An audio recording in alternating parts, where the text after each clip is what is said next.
Science ફેકલ્ટીમાં કેન્દ્રીય પ્રવેશ પદ્ધતિના નિર્ણયને પગલે વિવાદ સર્જાઈ ગયો છે. એમએસ યુનિવર્સિટી દ્વારા સાયન્સ ફેકલ્ટીના બીએસસી અભ્યાસક્રમમાં એસીપીસી એટલે કે admission committee four professional courses દ્વારા પ્રવેશ પ્રક્રિયા હાથ ધરવામાં આવશે.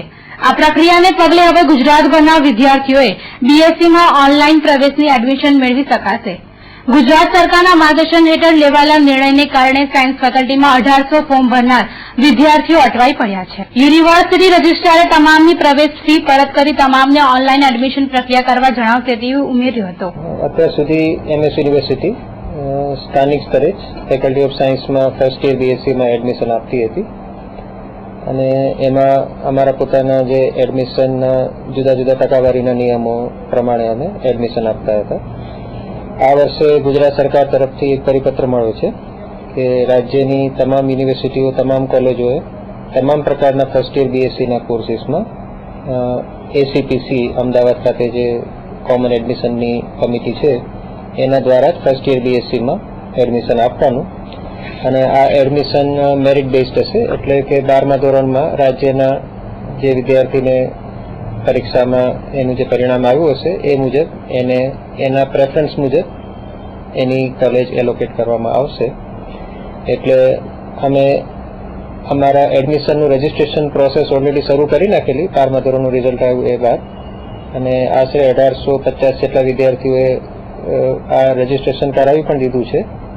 એટલે સરકારના પરિપત્રને ધ્યાનમાં રાખીને અમે આ વિદ્યાર્થીઓના રજીસ્ટ્રેશનને કેન્સલ કરીશું અને એમને એસએમએસ દ્વારા એ રિક્વેસ્ટ કરીશું કે તેઓ એસીપીસીની વેબસાઇટ પર ફરીવાર પોતાનું એડમિશન માટે રજીસ્ટ્રેશન કરાવે.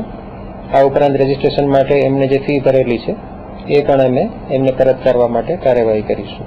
પ્રશ્નનો જવાબ કદાચ ગુજરાત સરકાર વધારે સારી રીતે આપી શકશે, પરંતુ અમે જે સમજીએ છીએ એ પ્રમાણે એનું એક જે મહત્વનું કારણ છે તે એ છે કે અત્યારે જુદી જુદી કોલેજોમાં જુદી જુદી યુનિવર્સિટીઓમાં વિદ્યાર્થીઓએ અલગ અલગ ફોર્મ્સ ભરવા પડે છે.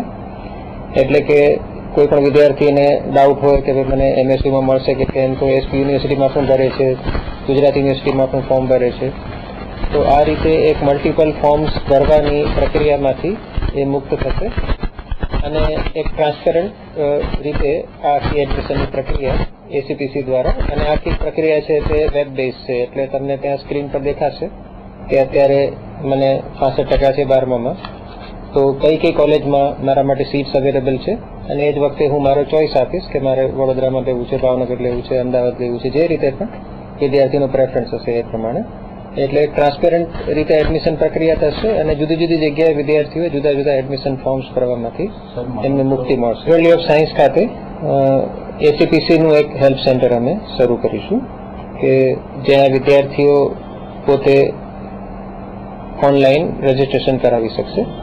એટલે વિદ્યાર્થીઓ પાસે સુવિધા છે કે બહાર સાયબર કાફેમાં અથવા તો પોતાના ઘરેથી પણ ઓનલાઈન રજીસ્ટ્રેશન કરાવી શકે છે, પરંતુ જે વિદ્યાર્થીઓ પાસે આ સુવિધા નથી એમના માટે અમે એક help centre faculty of science ખાતે શરૂ કરીશું અને ત્યાં એક એવા કાઉન્સેલરને મૂકીશું કે જે આખી પ્રક્રિયા વિશે વિદ્યાર્થીઓને માહિતી આપે અને સબ્જેક્ટ પ્રમાણે જુદા જુદા ગ્રુપ્સ કેવી રીતે એને પોતાનો પ્રેફરન્સ ઇન્ડિકેટ કરવાનું છે ગ્રુપ પ્રમાણે સબ્જેક્ટના, એ વિશે પણ ત્યાં માહિતી આપવામાં આવશે.